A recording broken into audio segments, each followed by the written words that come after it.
সবাইকে স্বাগত জানাই আজকের নতুন এক ভিডিওতে। আজকে আমরা আলোচনা করব গ্যাস্ট্রিকের সম্পর্কে।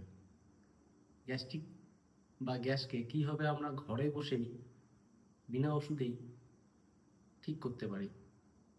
গ্যাসের ক্যাপসুল বা সিরাপ না খেয়েই কীভাবে ঘরোয়া উপায়ে টাকা পয়সা খরচা না করেই আমরা গ্যাসকে দূর করতে পারবো তা নিয়ে আজকে এই আলোচনা।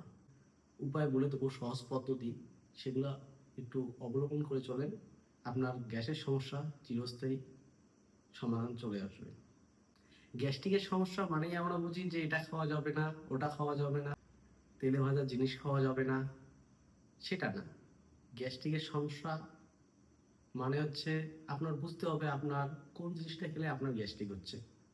আপনি শুধু ওই জিনিসটাই বাদ দেন, আর যে জিনিসগুলো খেলে আপনার গ্যাস্ট্রিক সাধারণত হচ্ছে না সেই জিনিসগুলো কন্টিনিউ চালু রাখেন। শোয়ার পজিশনের উপর অনেকটা নির্ভর করে আমাদের গ্যাসের প্রভাবটা।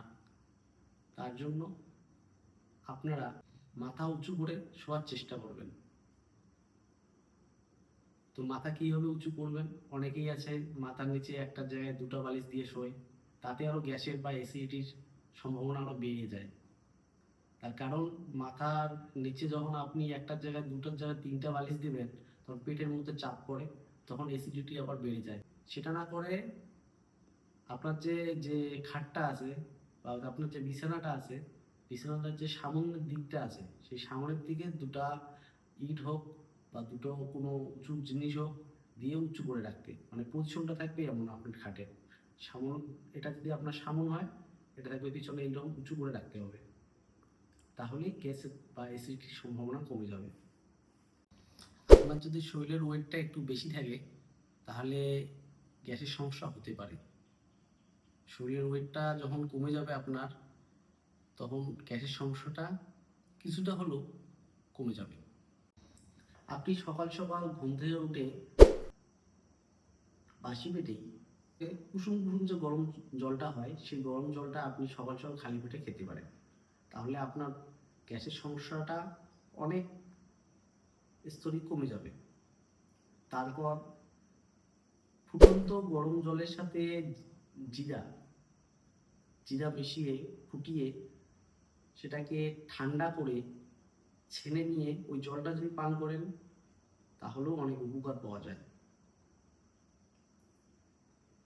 তাছাড়া আপনার যদি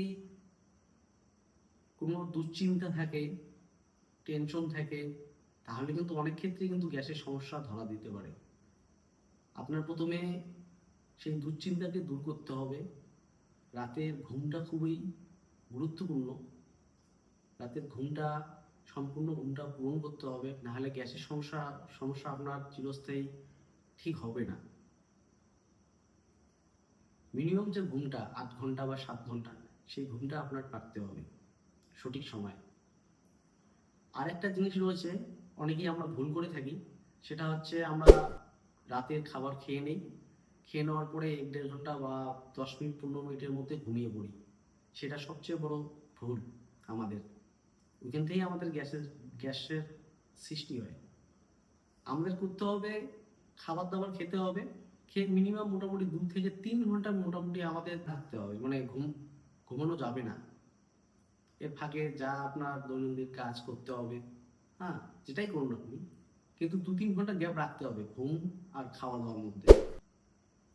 আর খাওয়া দাওয়ার নিয়ম আছে।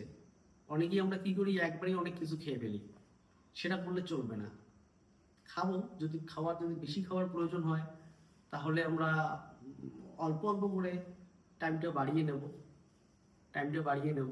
আগে যেমন 3 টাইম খাইতাম, এখন না হয় 4 টাইম খাবো, 5 টাইম খাবো। কম করে খাই কিন্তু বারবার খাই, এটা হচ্ছে নিয়ম খাওয়ার। আশা করি আমার কথাগুলো আপনারা ভালোভাবে বুঝতে পেরেছেন।